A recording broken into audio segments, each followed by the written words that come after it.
It is Sunday the 24th of October 2021. I am at the Unitarian Church in Montreal.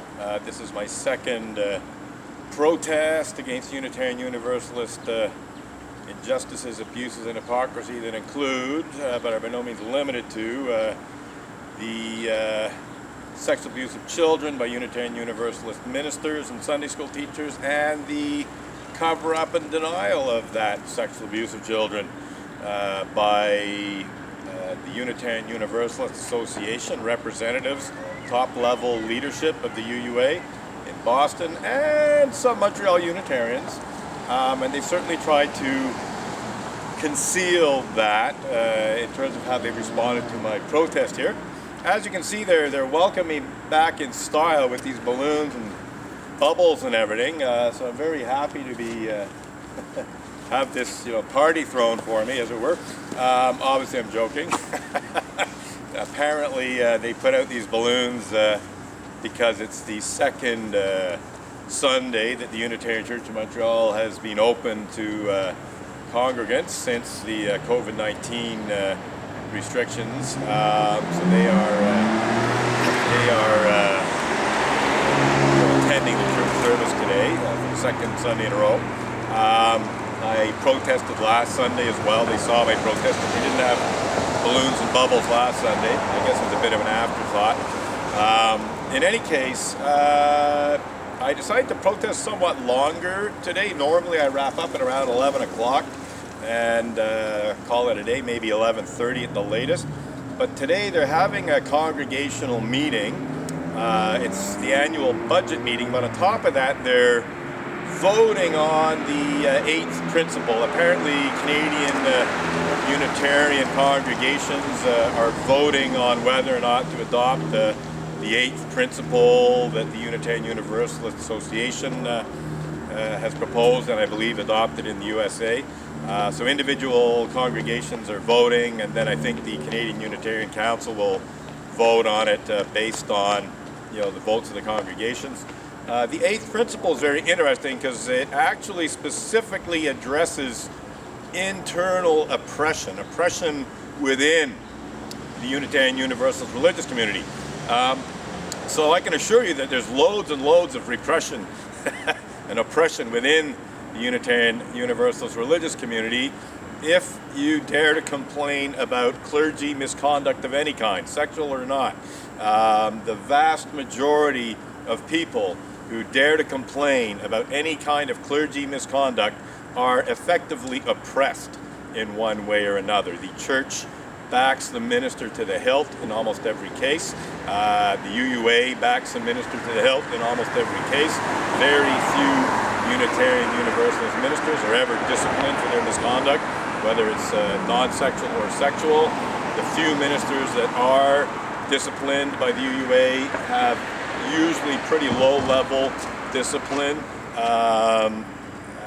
and sort of worst-case scenarios, they're defellowshipped. So they're basically removed from fellowship with the Unitarian Universalist Ministers Association, but they can still actually preach at other Unitarian Universalist churches. They don't have to be fellowship to preach at Unitarian Universalist congregations. So there's actually a certain number of defellowshipped Unitarian Universalist ministers who have continued on as effectively Unitarian Universalist ministers. So it'll be interesting to see what happens with today's vote. But I'm here today because I'm expecting people to show up. I'm here now. I mean, I've already been here today, but what I'm saying is I'm here now, coming up to noon, because I do believe people will be coming to the church possibly for that meeting. They may not have come for the service earlier. There may be some stragglers showing up a bit later for the meeting. So I decided to continue my protest, and I'm just going to take the camera off the tripod and circulate with these signs.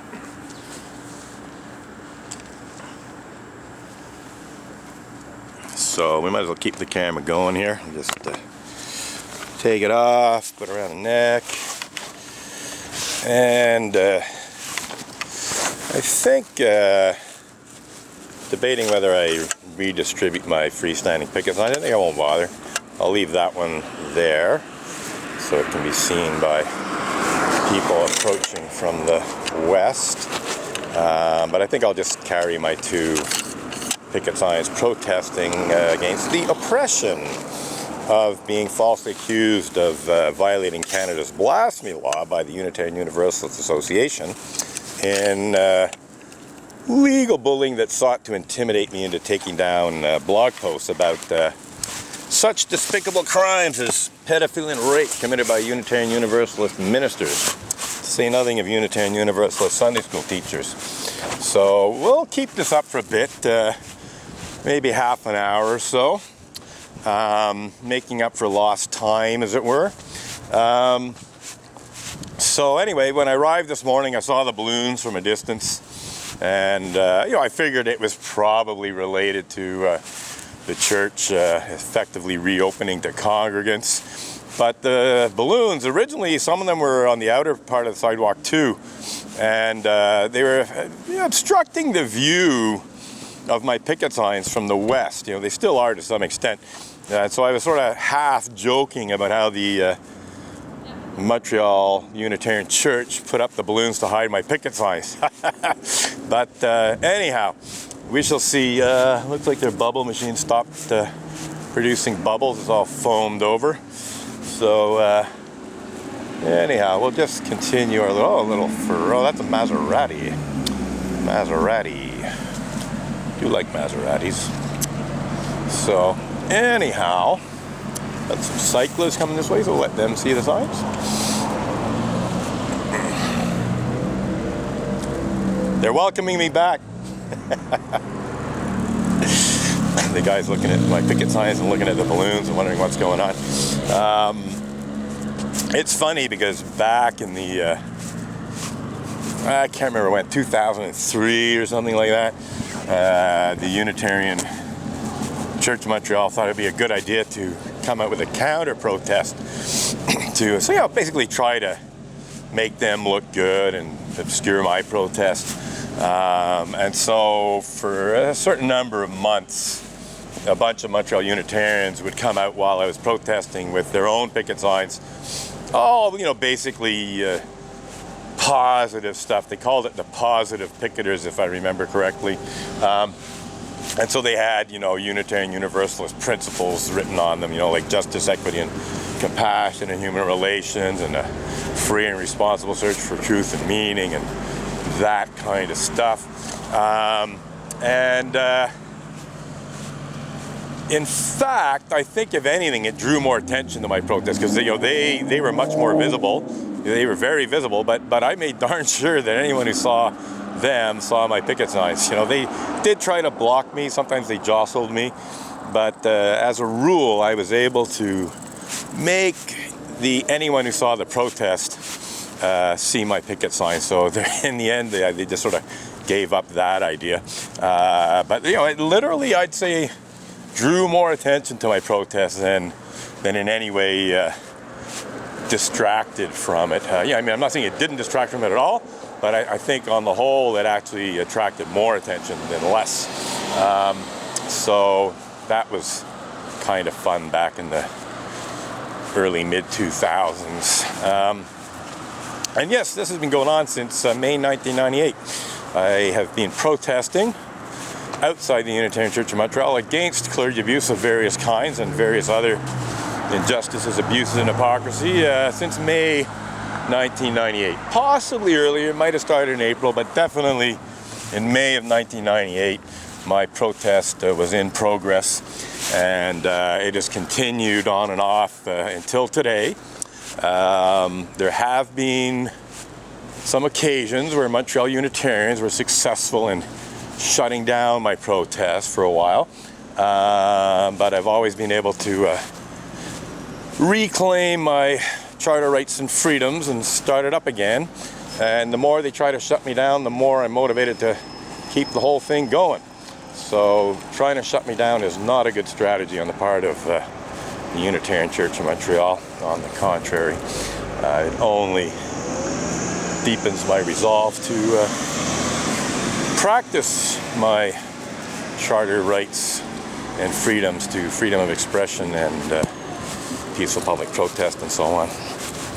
So anyhow, See some people coming this way.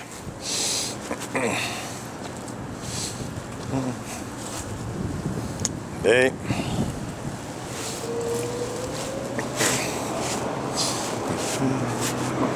So earlier, while I was protesting, Projet Montreal City Councillor Peter McQueen rode by on his bike.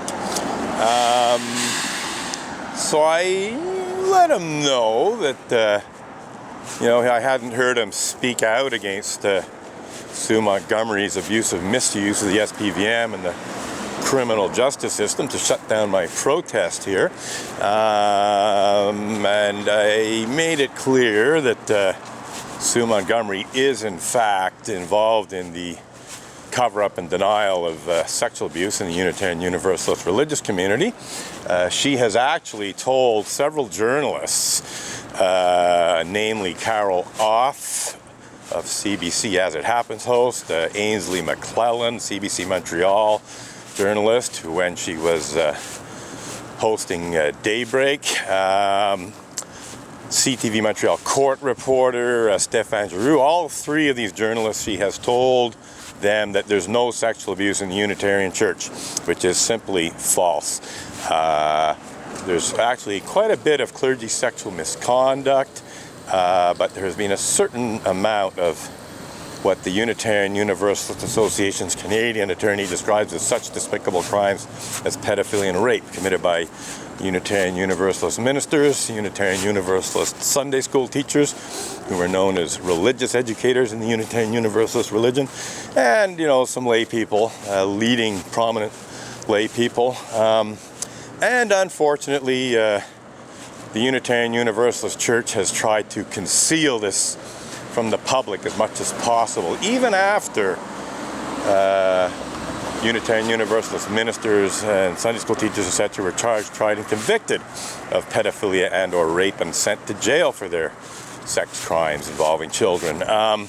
So, if a church, if a religious community will try to conceal pedophilia and rape, even after its ministers and Sunday school teachers have been charged, tried, and convicted and sent to jail, then I think one can reasonably expect that they're trying to keep it hidden, even before they face justice. In other words, they're protecting pedophiles and rapists in the church from even facing justice in the first place. And I've seen evidence of that. I've seen evidence which suggests that the Unitarian Universalist Association actually did try to keep a very serious case of rape concealed from the public before the minister was charged, tried, and convicted of pedophilia and rape. And then they tried to conceal that case even after he was charged, tried, and convicted. But there is some evidence strongly suggesting that they tried to hush it up even before he was reported to the police. So anyhow, we'll just keep this protest up for a bit, just on the off chance that there's some stragglers showing up for the meeting afternoon. It's probably already afternoon now, and I haven't really seen too many stragglers, so you'd expect most people would just stay after the service. Well, it's 11:46, so it's not noon yet. 15 minutes until the meeting starts, and I assume it will go on for a few hours. So we shall see what we do. I mean, my protest is being suppressed now for the better part of 3 years, all told, even a bit longer. So there's some catching up to do, as it were. It's only just since September 17th that I've been able to resume my protest.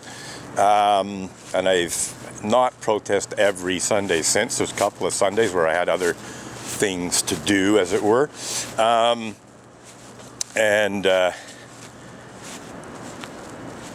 I haven't protested as much as I might have. So it wouldn't hurt. I don't have a whole lot on my agenda today that I absolutely have to do. So we'll certainly protest for another half hour or so.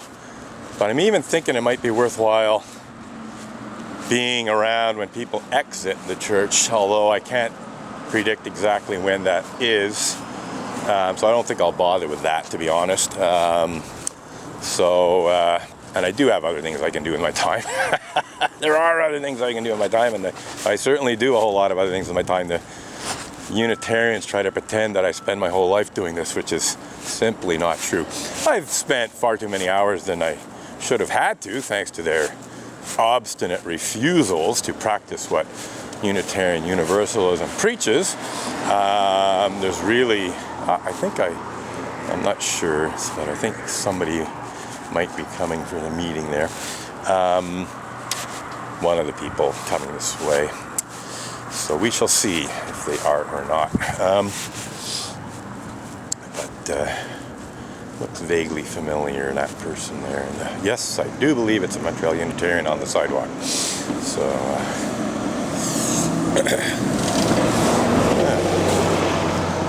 well, maybe not.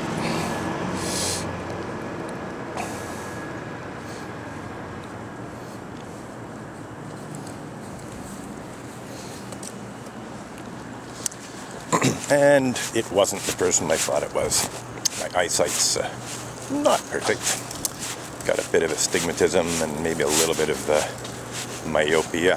So things got a little soft after 20, 30 feet. But I can still make out plenty of detail. And he did have white hair and a white mustache and dressed very much like another Montreal Unitarian. I thought it might be that one, but turned out not to be when he got closer. Anyhow, I'm looking up there. I see a campaign sign for Peter McQueen. I see another one for, well, actually, I'm looking at Cole Taylor, who's with Sue Montgomery's Courage